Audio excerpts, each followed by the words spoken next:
Hello and welcome to the Addicts Anonymous podcast. Today we're going to have Kevin J on for a guest, and I'm going to be your host, Jim R. Kevin, how you doing this morning? I'm doing great, thanks. It's great to hear. Thank you for joining us, first of all. Oh yeah. And let's get started. Let's dive in. Tell us about growing up. All right. Well, I was born in the '60s, and if you're from the Northeast area of the country, you know what I mean by what I'm going to say here. That I grew up in the typical dysfunctional Irish Catholic family. Things weren't bad. My parents, they weren't overly loving, but they weren't cruel or mean or anything. They didn't abuse us. And they provided the best they could. Sometimes we struggled, and sometimes we did very, very well. What was it when you say you guys struggled? What kind of struggles were you facing? Well, my dad was he had several. He was sick. He had problems with his spine and stuff, so he had to stop working. And he had heart problems, and in the end, cancer and everything. So a lot of times we relied on my mom's salary until my dad got his Social Security, his disability approved. So we struggled. That's what I mean by struggle. Which at the time, I didn't recognize it as struggling because I really didn't see the difference. There was still food on the table. I still had clothes on my back. We still had electricity and running water. Yeah. It was just, we always just running, playing in the neighborhood. We didn't know that we were poor for a while. But childhood was pretty good. I played CYO football for my local parish, St. Cyril's. I played Little League baseball.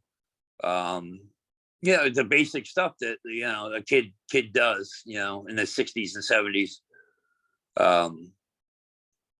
It wasn't all great. One of my brothers, this is the trauma part of it. One of my brothers molested me. I was raped by one of the neighbors, and my brother, he molested me for off and on over a course of 2 years. I was probably, I believe, between 8 or 9 and 10 during that period. And also in that period too, my best friend, who was my aunt Jewel, she was my grandmother's sister, passed away. And that trauma lasted for a long time. I didn't deal with it until God, I was had to be my 40s. Yeah. And you broke up just a little bit. Who passed away? It was your grandmother? My aunt Jewel. Your aunt Jewel, and you were very close with her? Yeah. Okay. Yeah. How old were you when she passed? I'm gonna say like 9. Okay, so it was right around the same time you were being molested. Yeah, but during the time I was being molested. Yeah. So that was a double whammy for me. And after therapy and everything, I was able to look back and see that the molestation affected me with trusting people and living in reality and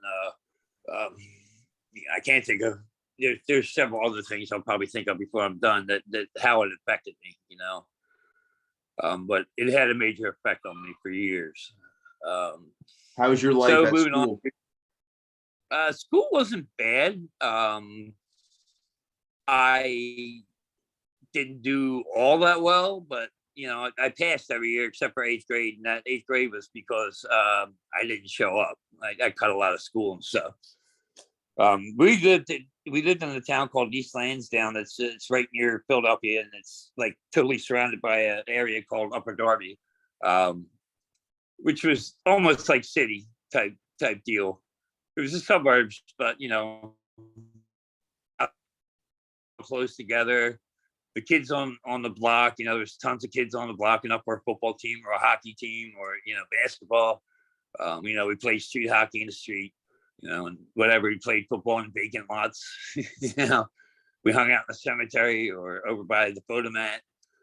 But anyway, as years went by, my dad ended up getting his inheritance, and we moved from that area out to an area called Chester County in the Malvern area, East Whiteland Township, and it was, like culture shock out there because it was, we went from our, normal sized house to a huge farmhouse, with a built-in pool and the basketball court and a barn, and it was totally different.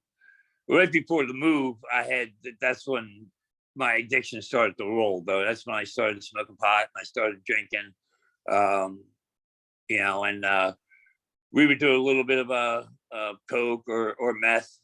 I was probably 14 years old, 13. 13 was when it all started, but 14 started coming with the harder stuff. We did a lot of amyl nitrate. I don't know if anybody remembers that. It was called Rush. What is that? You said amyl nitrate? Yeah, the brand name was called Rush. It gave the effects kind of like Whippets, kind of like nitrous oxide. Okay, so it was a quick high. Yeah, it lasted a minute. Yeah, there's a little brown bottle that had a label on it that said Rush. What was it used for? I don't know. Okay. We used it together. Yeah. I know what amyl nitrate's used for. It's just laughing gas to put you out when you're at the dentist or whatever, but I had no clue what they used Rush for or what kind of chemical it was or anything. We just injected it into our body. It got you high, so you did it. Yeah, exactly. Like I said, we moved out to East Island Township, a new school, new everything, and I had actually ended up flunking 8th grade, and I moved to out there to a new school, to a junior high school. And by this time, I was an average sized kid. I was a little fat, in 6th, 7th grade, but by this time I was 6'2", maybe 205 in 8th grade. So I towered over everybody in junior high school, and that made me self-conscious and kind of shy. I would isolate when I was at school, try to stay away from everybody, because I always thought that people would think I'm weird because I'm so big. And all through this growing up too, later, again, through therapy or going through the steps, I realized that I didn't feel right at all. Like I didn't feel like I belonged, with this self-esteem issues from being molested and everything together. And I'm pretty sure I had ADD. I was never tested back then. Of course, you were just called lazy and got smacked. Yeah. Did you ever, just to go back for 1 second, sure. I should have asked this before. Did you ever tell anybody about the molestation? No, not when I was young. No. Mm-mm. Right before my dad died, I said something to him. And I forgot to mention too, my dad was an alcoholic as well. He got sober when I was 7, thank God, and stayed sober until he died. So through AA, and we were. He got us involved in his recovery, and I was a member of Al Team for 3 or 4 years. Didn't do any good, but it was fun while it lasted. In the end, in Al Team, the last thing I remember doing in Al Team, we went on a conference in Juniata, Pennsylvania, to Juniata College, and all of us that were in the group, we all snuck beer in, we all snuck weed in. Somebody had coke, so. The Alateen experience was great up to a certain point, but even even when I say it was a good experience, we had fun when we brought all of that stuff. I'm not saying it was all bad. We didn't get caught, and we all spent the whole conference, the weekend, going to workshops and meetings high. And down the road, I don't know the percentage, but there. When I started coming to the rooms, I started seeing all the people I went to Al Team with. That gives you some kind of idea, in the rooms. I say a good 70% of the guys and girls I was in Al Team with, they were all in the rooms, later on in life. That kind of lends the thought that, with the heredity issues with addiction or alcoholism. I'm still not sure. I think it's a mixture of both. I think it's a mixture Right. of hereditary plus And learned behaviors. Because say it's not in your genes, you might just do it because you saw dad do it. It's like a normal thing to you. Dad comes home and downs a 6-pack or a bottle Right. of scotch. Yeah, and then, I did a research paper a couple years back on children of addicted parents, and the one study showed that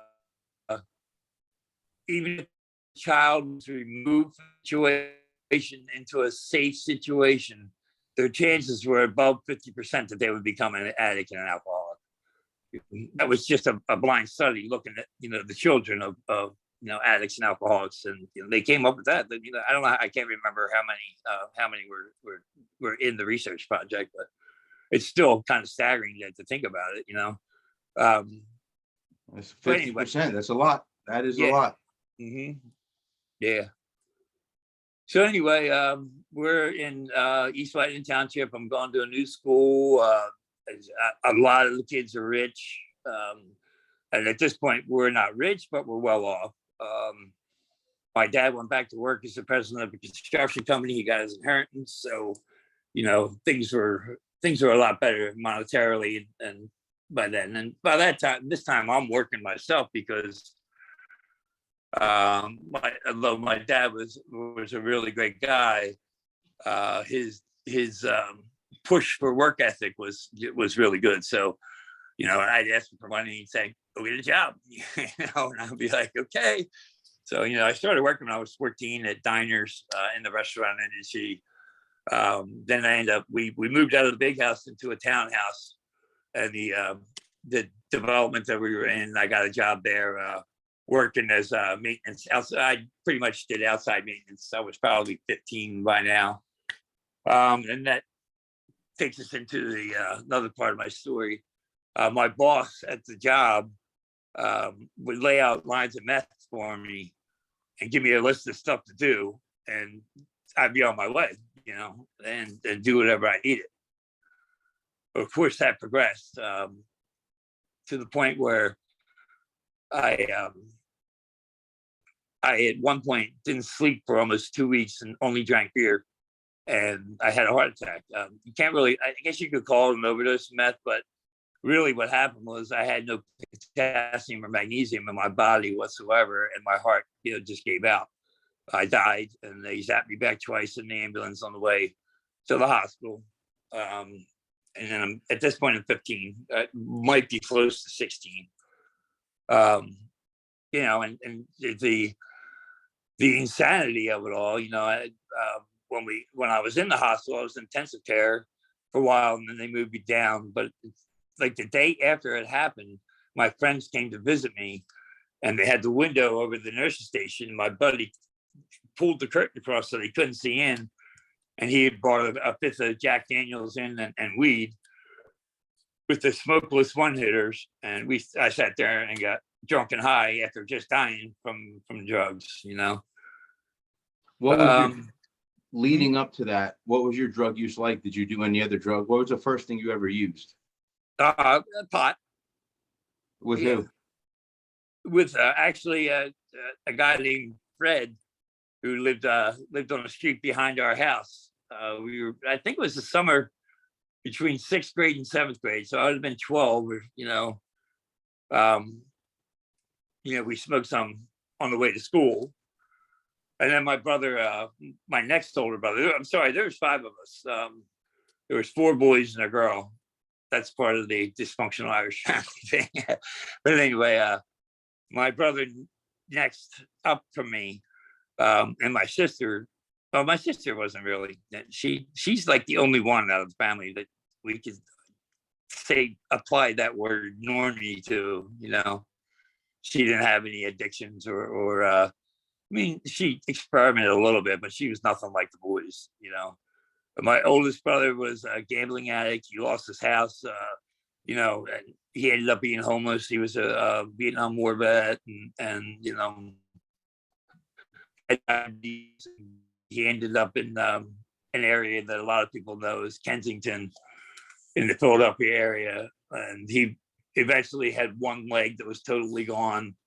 And, we woke up one morning and looked in the newspaper, and here he is pushing a shopping cart with one leg, and they interviewed him. And, it was kind of traumatic to my mom, But then my next brother was an alcoholic. Then came my sister, and she was pretty normal. And then my other brother was an alcoholic, the one next to me.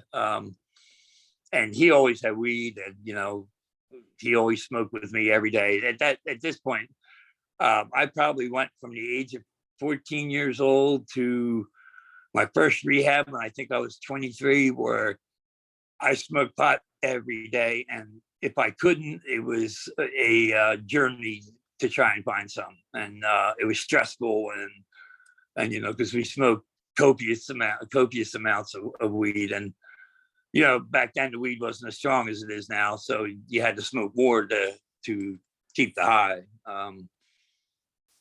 But anyway, moving on. Still, after I got out of the hospital, I was still, nothing changed. That my first introduction to any type of recovery for myself was after that. I went to it wasn't A or NA, it was outpatient therapy, or it's group therapy, which I lasted probably 3 sessions. I told my mom I'm not going back. You got to remember, at this point, I'm 6'2.5" and over 200 pounds. So I'm beyond control for my parents. The summer after this happened, I ran away from home because I got caught driving my sister's car without a license, and I think it was $250 fine, and I just didn't want to face my parents. It's not that I was scared; it was just guilt and shame, I guess. So I ran away and ended up living in a tree fort behind my buddy's house. I stayed there for it was in between that and my boss. I got a job doing construction, light construction and stuff with the neighborhood guy. He was he was funny as hell, and he was a little bit crazy.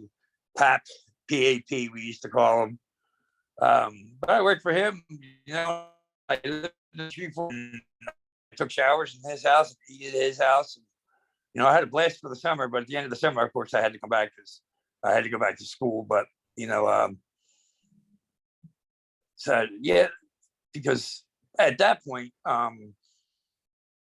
I signed out of high school on my 16th birthday, because my birthday is September 7th. And I think school started September 6th. And I went into high school. And in high school, too, in Great Valley High School, where I went, I mean, it was just one huge party. I don't know how I got anything done at all. We were doing copious amounts of LSD, and we were snorting lines of coke and meth in the library, and smoking weed every day. And once in a while, people would figure out a way to sneak alcohol in. And I got caught selling quite a few times LSD and other stuff, and they hauled me off to the disciplinary office, and the cops would come and they strip search me. They never found anything. I don't know, left out one big part. When I was around the same age, I got my first criminal charge. My brother and I had ended up, without going into the story and making it simple, we beat up a cop. And we went to court, and luckily the cop, not luckily, it was bad, but the cop had a history of picking on juveniles, which he did to us, but we didn't take it. We beat him up. And we got very light. We got 6 months probation and a stint in Scared Straight for a day. And the cop got reprimanded severely in front of us by the judge. So, but anyway, moving on. Then I signed out of high school, got a job because I wanted nothing more than to have a job, so I had my own money to buy my own stuff. And I did that for a long time. My first job, I was making fairly decent money back then. It was probably like $9 or $10 an hour, and my life just continued, and without without looking back, and I was still functional, obviously, at this point. And, it was just party after party and doing whatever we could. We partied a lot out in the woods. We had keg parties. And then one of my good friends ended up being the coke man, and actually two of them. And well, three. I had a friend in the old neighborhood in Delaware County that dealt, and then I had two friends in Chester County. And it was just crazy, the amounts of meth and coke that I put in my body was just crazy, for a teenager. And then, into my early 20s, I was able to keep a job. I might switch back and forth to jobs, but I was able to keep them. I got into the electrical supply business at 18, I guess it was, and I did a lot of that for years. And all along too, I would work in restaurants. I always had a fallback job in restaurants because it was new. I knew it was something that I knew and I could do, and it was like a trust thing. But anyway, I got the job selling electric supplies, and things calmed down a little bit for a little while. I got a house. I got to share a house with one of my buddies.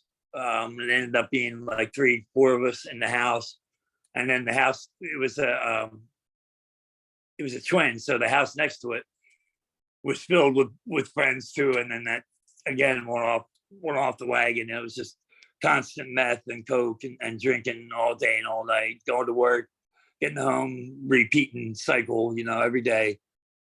And things just kept progressing. I ended up falling in love with somebody, which I thought was love. And after like probably 3.5 years, she broke it up with me because, she wasn't an addict. She could do a line of coke on the weekends and have a beer and then be fine, and not have to have it the next day. Like me being an addict, if I did one line, if I had one beer, if I smoked one joint at that point, I'd have to have more and more and more and more. I'm sure anybody that's in the addiction family knows how that goes, the obsession and the compulsion, the allergy, it's just crazy when you think about it. But she broke up with me, and then my dad passed. He got cancer. He had liver, pancreatic, and kidney cancer, which at the time he assimilated with alcohol abuse. I don't know if that's true or not, but and he was a diabetic. He had heart issues and lung issues, and he had his spine. Back then they didn't do fusions like they do now, and they just would wire all the discs together. And he had in his neck was all wired, and in the middle of his back was all wired. So he had mobility problems, and he had to use a wheelchair in the end. One thing I was blessed, even though I wasn't sober, but I managed to stay fairly sober, was in the end I got to take him to museums that he liked. He was always a member of the Philadelphia Art Museum. He was a member of the Maritime Museum in Philadelphia. He loved going to DuPont estates that were near us, the Longwood Gardens and Winter Tour. Winter Tour was probably his most favorite spot. It was a DuPont estate that has beautiful gardens, and they have a huge mansion that's each room is period, done in period furniture and whatever the customs were or whatever at the time. Each room, you go from room to room to room until I guess you reach into the late 1800s. I can't remember. Anyway, I got to spend time with him, and I learned a lot about his alcoholism and how he thought about me. And he said several times, you're going to end up just like me, if you keep going what you're doing. His favorite thing was, I'd be puking in the toilet, laying on the tile, and he'd just open the door and he would just look at me. He wouldn't say anything, but you don't have to do this, right? and then he'd walk away, and it used to blow my mind. Like, what the heck are you talking about? Yeah. But as growing up, he would bring, sponsees into the house to live with us and stuff. And his, one of the sponsees would drink till he passed out. He'd wake up in France, and my dad would have to wire money to come back to the States. It was all kinds of, stuff that I should have taken notice to when I was a kid, but, of course I didn't. But anyway, that being said, we had a great relationship towards the end of his life. And then I started jumping from electric supply. My girlfriend had broken up with me. My dad had died. I was jumping from electric supply to electric supply, and I ended up meeting my ex. Well, I didn't meet her. I had known her since she was 13. And at this point, I think our first date was on either a day after or on her 21st birthday.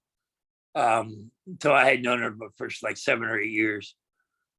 I'm sorry. In '87, I went into my first rehab. I had been on a binge for days.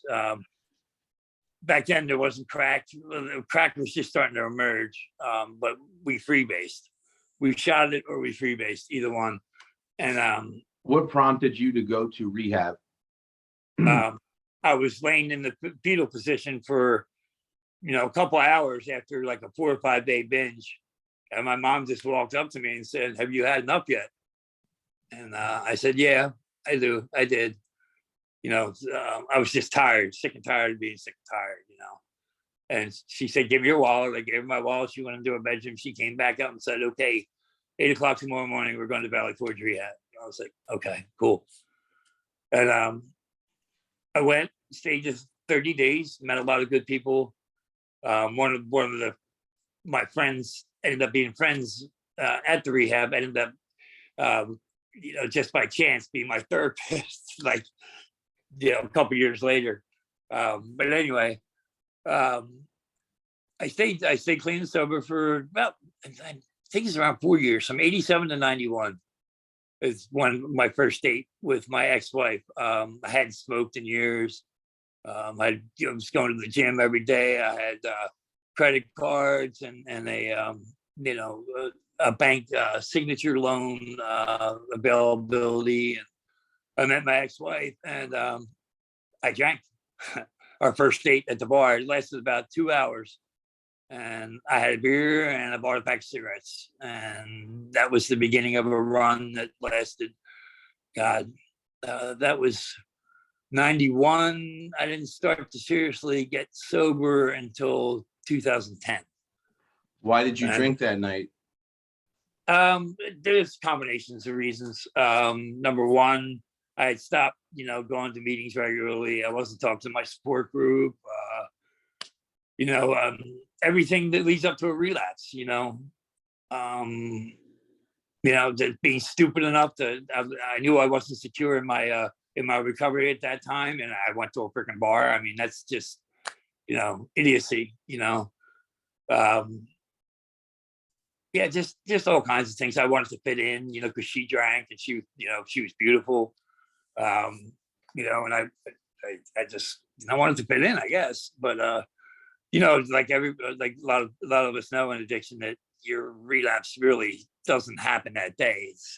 It's a buildup of things over sometimes a month. You know what I mean? Not doing what you're supposed to do in recovery is what, for me, every time is what led to my relapse. So moving on, let's see, we lived together for a couple of years, and after about 6 months, she became violent, and she'd get drunk, she'd hit me, and of course I wasn't any better because I would hit her back, and that went on for years and years and years. Did your kids witness any of this? Pardon? Do you have any children that were witnessing any of this? Oh God, yeah. After my kids were born, yeah, that was part of their trauma growing up. Watching mom and dad fight, huh? Exactly. Just that's one of the things, anyway. We ended up getting married. We went down to the Bahamas, and I got to admit that was probably one of the best times of my life, other than my kids being born. I had a lot of fun, and we came back, and it's just everything continued. She was a dancer one of the top clubs in Philly. And she made good money. I made good money, but we never had money, and that's the story of our life for the next 15 years. Anyway, we were together for, I think, 17. We ended up, I ended up getting injured. I fell and broke my neck and both my shoulders. And I had to have a bunch of surgeries after that. At that point, I had 3 surgeries on my neck and 2 surgeries on my left shoulder and 1 surgery on my right shoulder. And that, again, put me into the opiate phase. That started the Oxycontin phase for me. At that time, I knew I was an addict, and I was making an effort at different times not to drink and not to be high all the time. I guess my kids are probably 3, and my middle child was just born when that happened. And the doctors told me, they said, you don't have to worry about getting it, because my doctors knew I was, an addict or an alcoholic. And he said, you know what, you don't have to worry about it, because if the studies are saying that only 1% of people get addicted to this. This is now a non-addictive opiate painkiller, and you'll be good. So, like an idiot, I went along with it, and within 5 months, I was eating 10 80s a day, snorting them, eating them, whatever. And that my opiate addiction took off, and at that time I was on workers' comp, so everything was free. And then came the point when the money stopped and I had to keep going. So, that's the natural switch to heroin. So if you follow the Oxycontin thing, that's the next step when you don't have any more money, is to start with the heroin. But we moved. When my middle daughter was 15 or 16, I went to therapy with her one time, and the therapist had asked, how many times did we move? And me and her counted together, and it was, I believe, 15 times in 1, 2, 3, 4, 5 6 different states, I think. But Florida, and in the end, Florida ended up being the destination. After I got my settlement for workers' comp, we bought a house in Florida, and I got a lot of money, hundreds of thousands of dollars, and it lasted about a year. We bought the house. That was my only saving grace, because I had to put close to $100,000 down on the house. And we got to the point where I couldn't pay the mortgage anymore, but I was able to sell the house fast and get the equity out of the house and buy another house. And, that's how we went for a while, until I ran out of property and money to buy houses. Along the way, we'd be in one house for a year, and some we'd have money sometimes we wouldn't, and we'd be making money, and we just wouldn't have any money, because my wife had her thing that she spent monies on, and I was an alcoholic drug addict, so electricity would end up being shut off a lot. Water would be shut off. We'd be in a house with no water, running water, electricity. And the kids weren't allowed to answer the front door.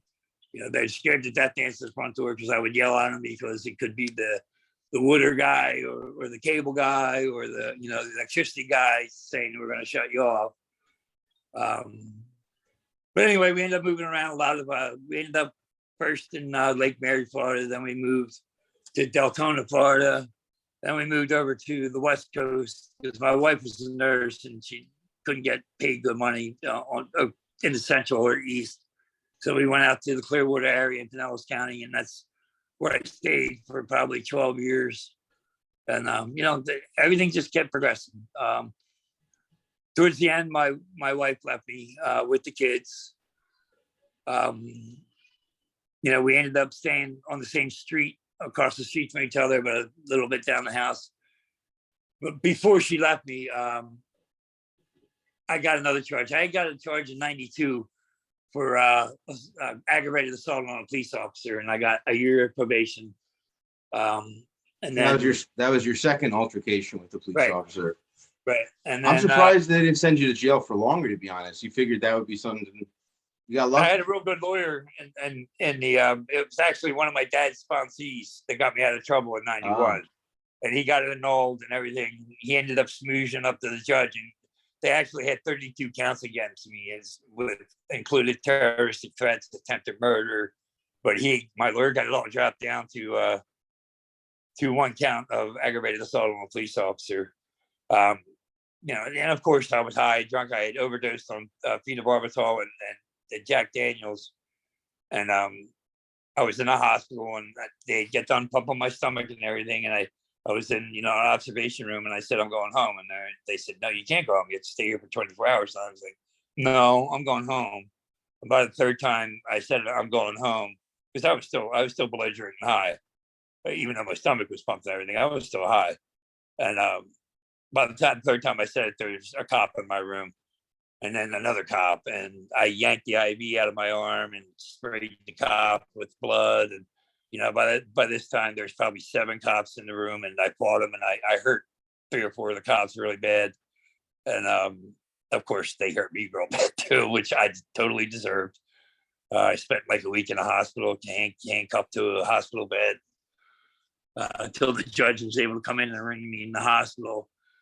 But that's all part of my craziness. But moving on to the next time, my wife and I weren't getting along at all. I mean, she had her issues, I had my issues. The fact is that we were both horrible parents. And one day I forgot to pick her up from work, and I had a couple drinks. I wasn't drunk, but I had a couple drinks, and I fell asleep.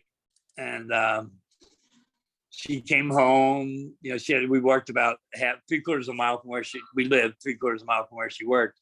And of course it was 98 degrees, 100% humidity. And she came in pissed off and grabbed the high heel shoe and started banging me in the head with it.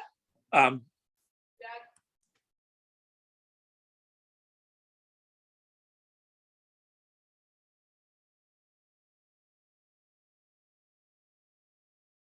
right, so I pause for a moment. All right, sorry. there you go. You're all back. Yeah, I'm back. So she was hitting me in the head with a high heel shoe and in the bedroom, and I yanked the shoe out of her hand, and it left a mark on her wrist. And I pushed her out of the room, and I shut the door and locked it. And I didn't think anything of it. And next thing you know, the cops are banging in my door and dragging me. They started dragging me down the hallway, and unfortunately, my anger at that point wasn't addressed, and I fought them again. And I heard a couple of them, and they got me out in the front yard, beat me up along the way, and the whole 9 yards. I wouldn't comply, and they ended up tasing me twice. And of course, my middle daughter was there and watching the whole thing, and it was a shame, and I ended up going to jail until I could get bailed out, and I got. I pled guilty or no contest to it. And a year later, one of the stipulations, I got probation. I got 2 years probation again because I had the original one annulled. So down in Florida, they didn't know about it until I got convicted. Then the charges from Pennsylvania got popped back up on my record.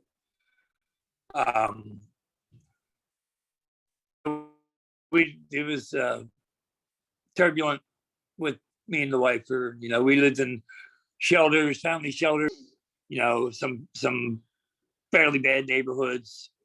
It was a shame, And I mean, in the meantime, by this point I had I'd go to AA and get like 30 days or 60 days. And she didn't understand about addiction or alcoholism, I'm assuming, because she, would be, oh, you're doing so great. You can come out to the bar with me tonight. And of course, maybe in the attic alcoholic, I'd be, yeah, okay, I guess you're right. And that would start me back up again. Now at this point, I have to drink every day. Intermittent with heroin or back then the 30 milligram Roxys were the big thing, the blues. And but I had to drink every day to function. I had to make sure I saved enough vodka at the end of the night to have a drink in the morning until I could get to the liquor store. Um, and there was, the hustle to get money, to make sure I had alcohol every day. Everybody knows what a nightmare that is. Same with opiates. You're going to get sick, so you have to have it. So we go on our hustle and find out. And one of my big hustles was donating plasma. A lot of people did it. I'd have to walk 4 or 5 miles to get to the plasma center until I donated and I could get money again. And the liquor store was right across the street from the how convenient, right across the street from the plazas, the plasma center. But anyway, she ended up leaving me, and I ended up in a house with no electricity or running water. And the stipulation of my probation was I didn't, have contact with her. I was allowed to contact kids and everything, but not her. So eventually I ended up in a shelter again by myself. And I was there for a while. And I had actually written a letter to her because she wanted to move to Ohio. And I told her that, or I texted her boyfriend at the time and told her that, she could go ahead, I'll get something notarized, so you have my permission to move to Ohio. But she turned around and reported to my probation officer that I contacted her because of that. And I went to jail, of course. There's no questions asked. She had a restraining order on you, I guess. No, it wasn't a restraining order. It was a stipulation in my probation that I had no contact with her. So it's a little different than a restraining order. Actually, she ended up doing that to me 4 times. Going to my probation officer, lying, saying that I contacted her. I go to jail for 30, 40 days, no questions asked, because when you're on probation, you get no bond. I was blessed to have 2 jobs that accepted me back. I think until the last time I was a server at a really nice restaurant, and I sold produce, and both my bosses were really cool. And as soon as I got out, they take me right back. Anyway, me and my girlfriend got our own house. It was a duplex. Was doing fairly good through this time, but I was still drinking and doing opiates. And it just, she kept doing that to me. So, my girlfriend would be strapped every time I go to jail for 40 days. So the 5th time that it happened, I went before the judge and I said, I'm done. I said, by this point, I had already spent close to 120 days behind bars for, what she was doing. And I told the judge, I'm done. I would just, give me my time, and, I'm going to get through this. And he was all right with that. And he sentenced me to a year, which I ended up doing, I guess, close to 10 months on. Got out, moved back in with my girlfriend. At this point, she got a roommate, and then we didn't get along because the drinking and the drug doing was really bad with her. And, she was basically like, get out. And I did. And that's when the whole thing bottom fell out, because the kids weren't around. The homelessness, the drug rehabs, the mental institutions. At this point, I had been diagnosed with depression back in the 90s. And of course, I went unmedicated, doctor medication. I self-medicated a lot. But, through the course of, living on the streets in Clearwater and St. Pete, they had some good programs. There was a cop that was a homeless advocate. His name was Officer Ritchie, and he helped us a lot. A lot of times I went into the mental institution because I needed it. And there were other times I went into mental institution because I needed to get off the streets. A lot of times I was suicidal, just saying passing that I attempted suicide 3 times. 2 were a cry for help, and 1 was an actual bona fide attempt where I took 90, 30 milligram Roxy-sets, and I guess it was probably 90 Robaxin muscle relaxers, and drank a half gallon of vodka.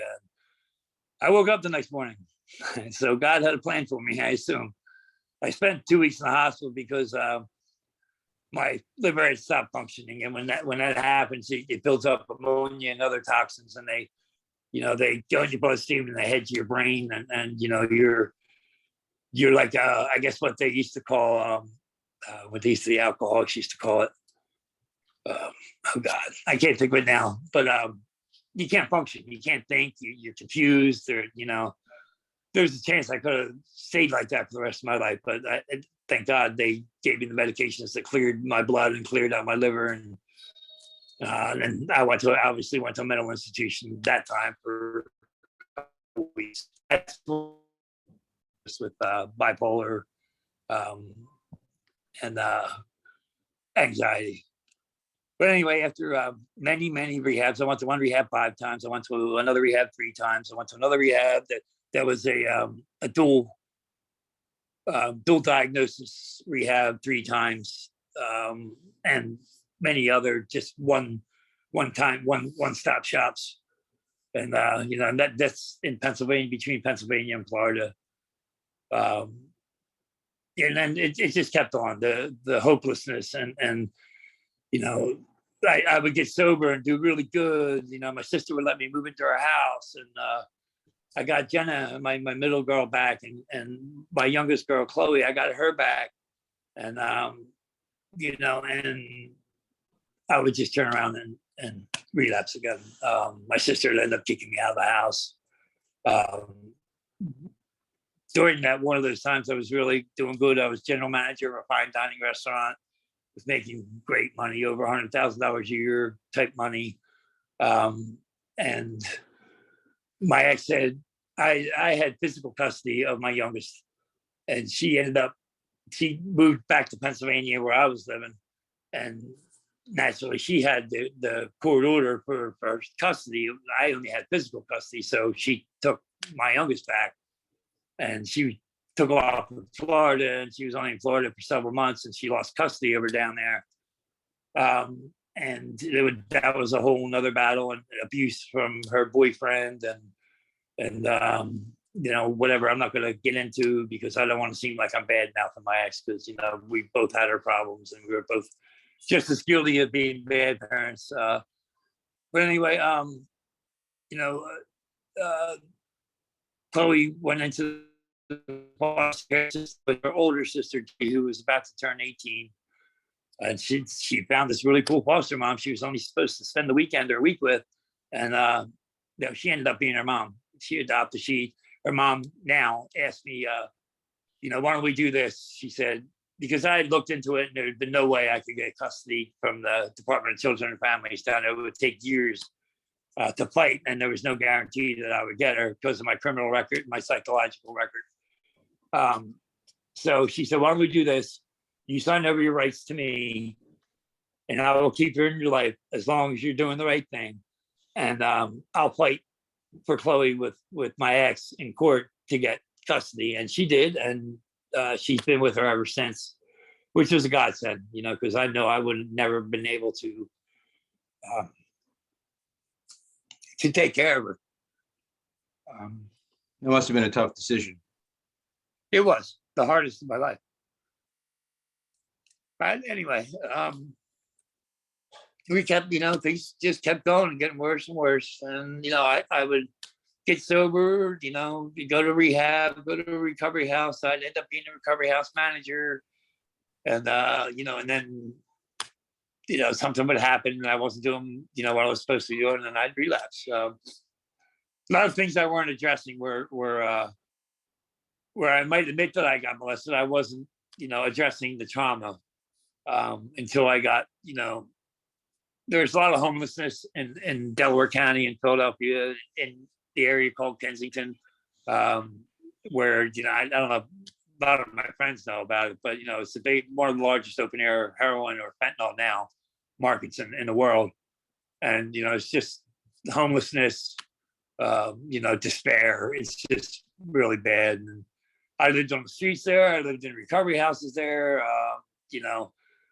Even if you didn't live on the streets there, you take there, get off as close a spot that you can go, get what you needed, and then go to an abando, shoot it, pass out, wake up, and go back home again, with a couple bags left for the next day.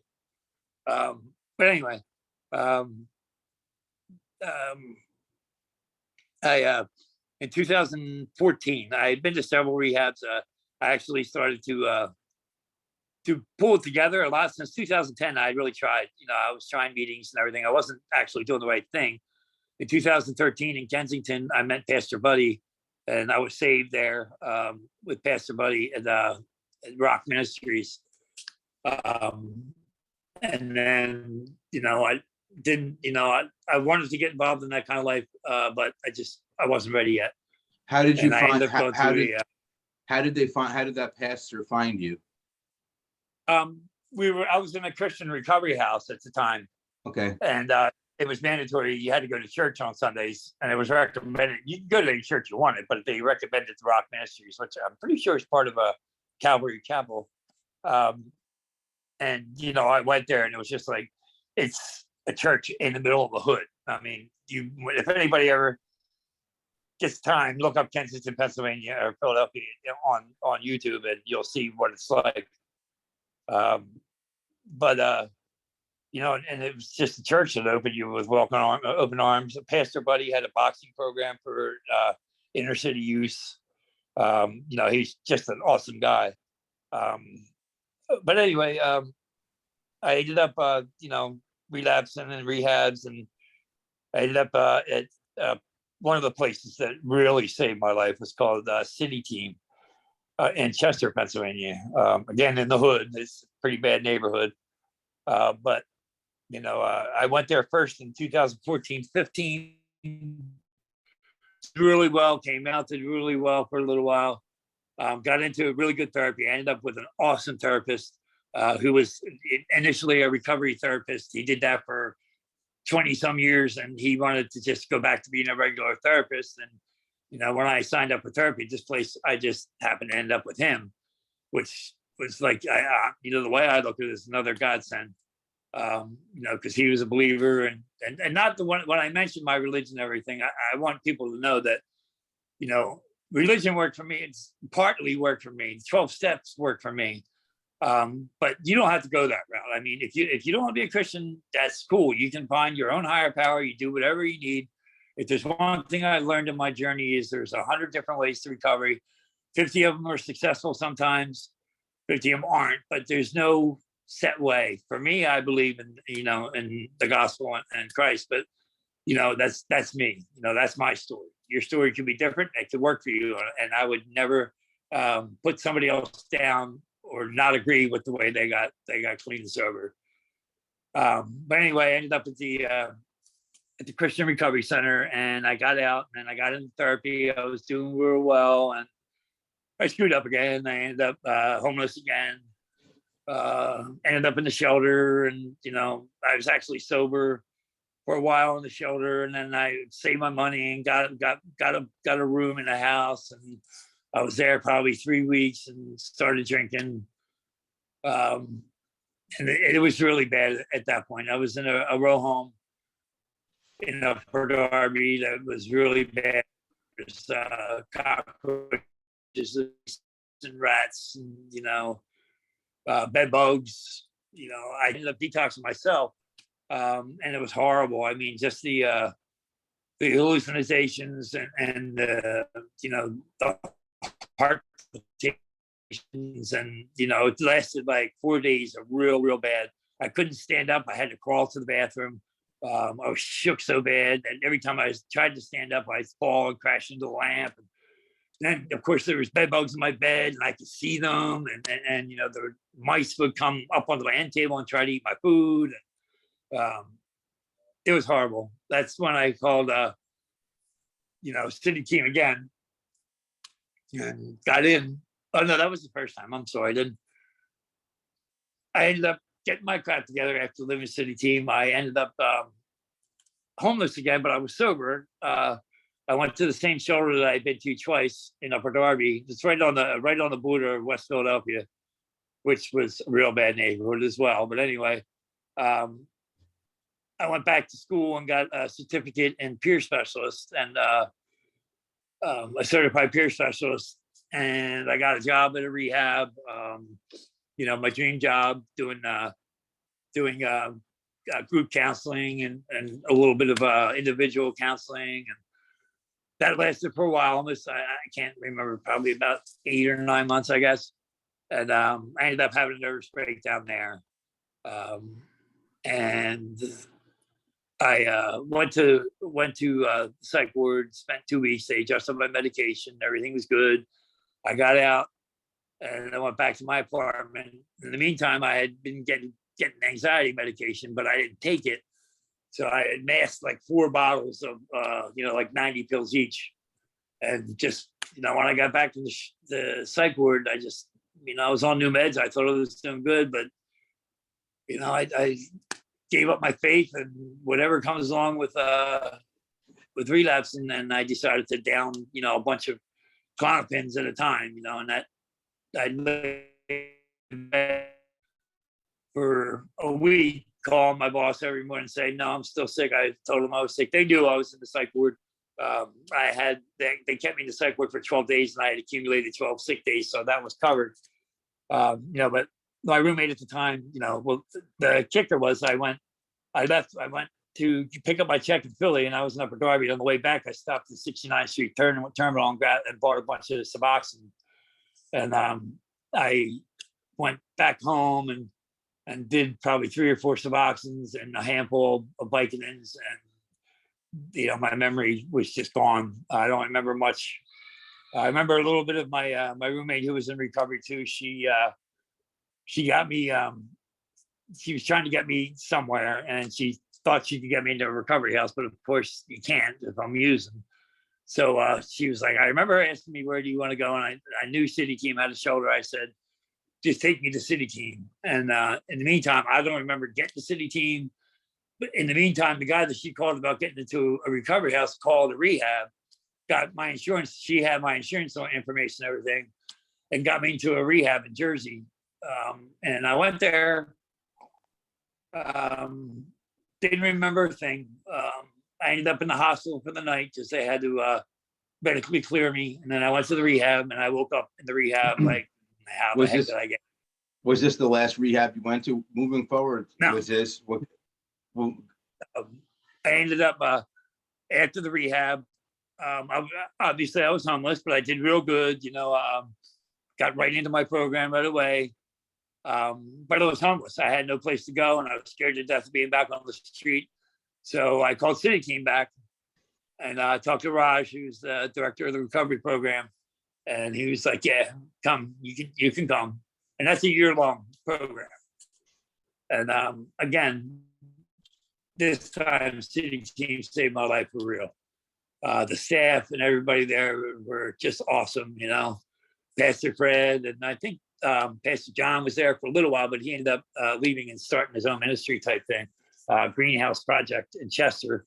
But it was just great. It was hard, but it was an experience I'll never forget, and it brought me closer to God, 100 times closer to God. And there was so many people involved, that both times that these people would just, no questions asked, would take a criminal drug addict, into their house for Sunday after church and cook you dinner and be your support. It's just amazing, how, that people just didn't care about your past. They only wanted you to do good, and they wanted to teach you the gospel, and they wanted to, just do well by you, and they didn't care. There was no racial or anything involved. Every type of person they would help. And City Team was the same way, and still is. City Team's still going strong.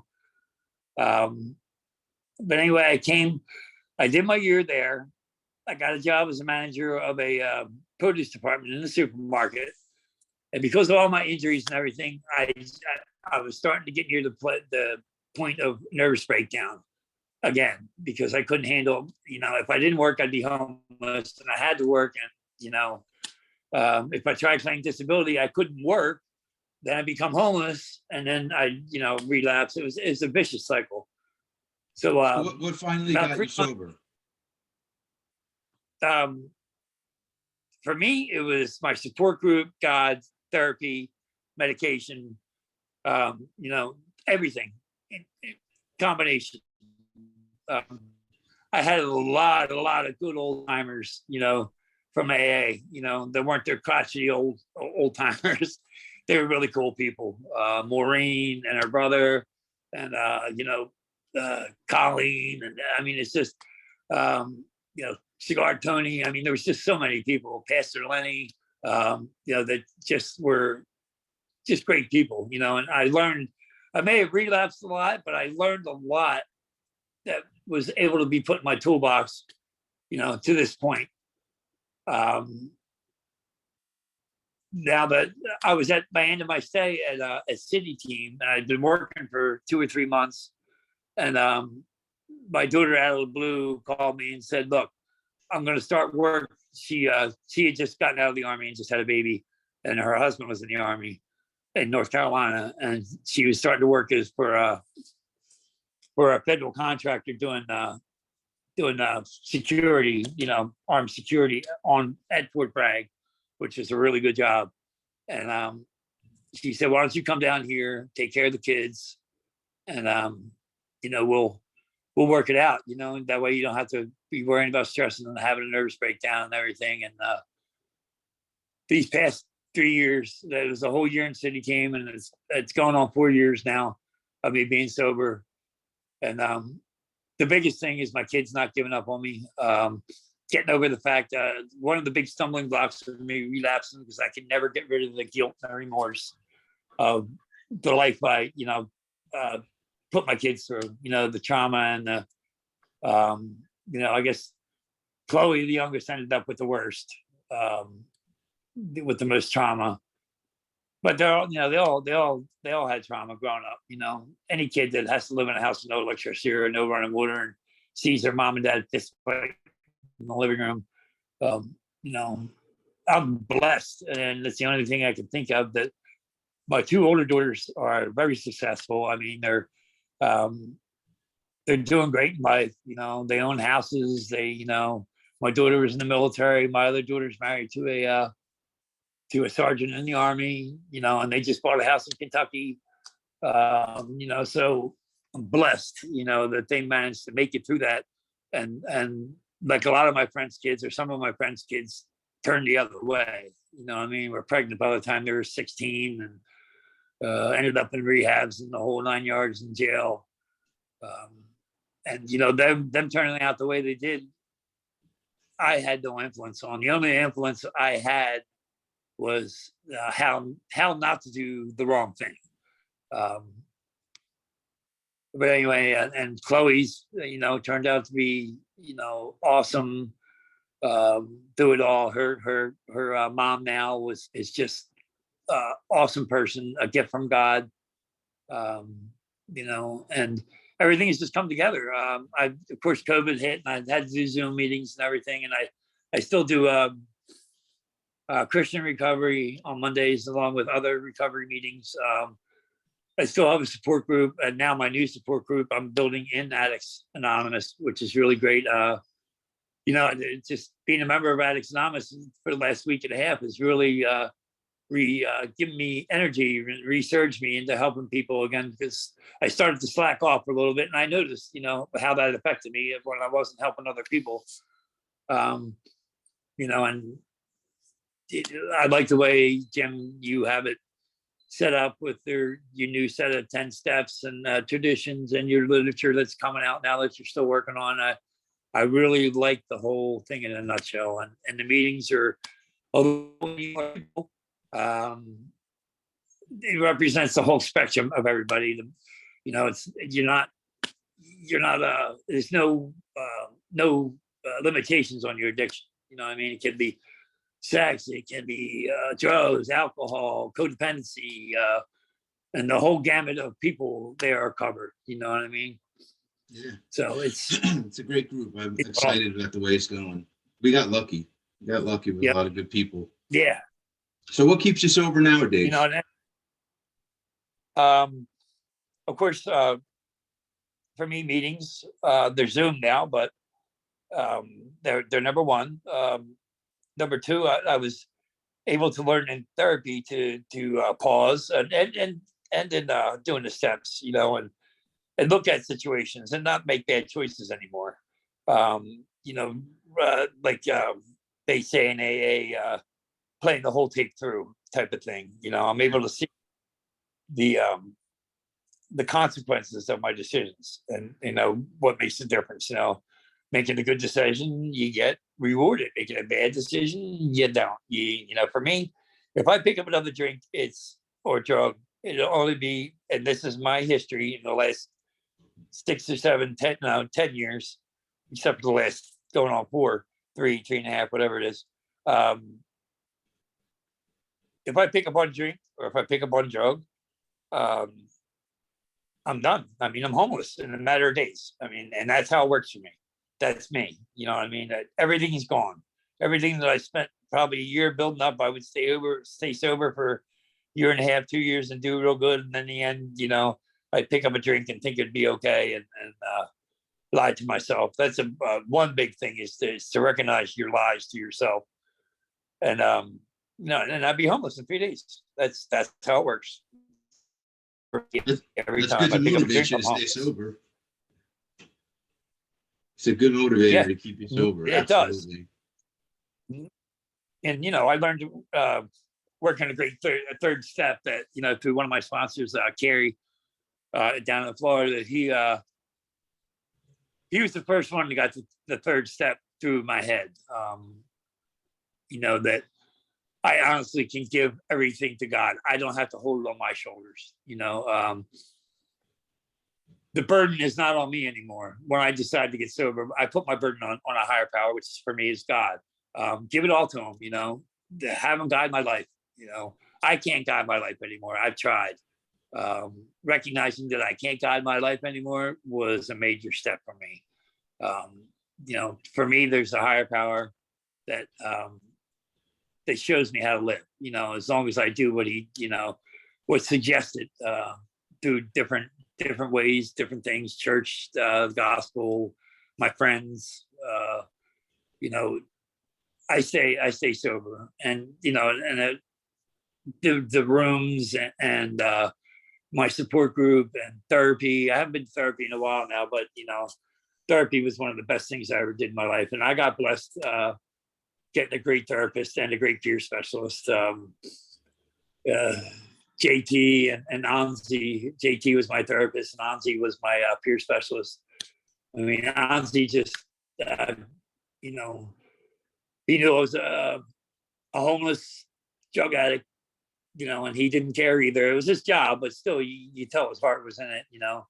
He's the one that helped turn me around, got me into peer specialist training, because he obviously he was a peer specialist himself, and he used to run the program. So he got me into that, and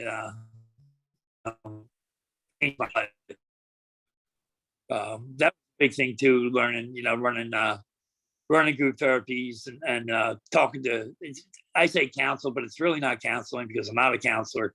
But it was, talking to the clients out in the lunch yard, or, out in the hallway, or smoking a cigarette with them, and I'd have to take notes, of course, and chart it. But, I got a lot of good feedback from the clients, who would come up to them and tell me, we love your group more than the therapist, and we'd much rather go to your group than the therapist. And of course, not everybody said that. You always have your good and your bad, but I learned a lot in there, about different types of recovery, and how some people get recovery and some don't. It's just it's a combination of everything, and doing the same thing over and over and over again every day. It's repetition. Might sound boring, but the alternative is homelessness for me. That's great, and that sounds like some great advice for everybody listening. Right. So it looks like that's a good place to wrap up. You've had quite a journey. Many, and the one thing I like about what you're telling me is you persevere. You don't give up. Right. Not of despair, but a hope. Say it one more time. A lot of despair, but a lot of hope. Exactly. Is there anything, last question, anything you want to add or anything you want the listeners to know? If you're struggling, get help. Being an addict with mental health issues is it kind of magnifies it 10 times. And I don't know what the percentage is, but a lot of us are dual diagnosed, with mental illness and addiction. And get help, get in therapy, get to meetings, whatever kind of meeting you fit into, if it's group therapy or the 12-step program, pick one of them, because you need a support group, you need a home group, you need a sponsor. I did anyway, to get better. And once you get through the steps and you learn that you can go help somebody else, that's when the real fun begins. That's what keeps you sober and clean. Taking another guy through the steps, or girl, depending, if you're a girl or a guy. Helping another person is, what helps me to keep clean, basically. That's great. And that's the one thing that I mentioned time and time again, is that Bill W. figured that out a long time ago, that when one addict helps another, it keeps us sober. Yep. Altruistic, altruism. One man helping another man for the benefit of all men. There you go. Mm-hmm. All right, my friend. I appreciate you coming on the podcast today. I think you did great. And for everybody listening, if you could go below, give us a like. Also click subscribe if you like the videos and you want to hear more. You can also go check out our Facebook page or our group. If you go to the Facebook group, you can go under our events tab and you will see host a bunch of meetings that we host as far as Zoom, and we do that daily. Also, check us out. We are on Patreon, which is free, by the way. We're on Twitter. We're on Instagram. We're on Reddit. So check us out on all the different platforms. That's all I have for today. And until next time.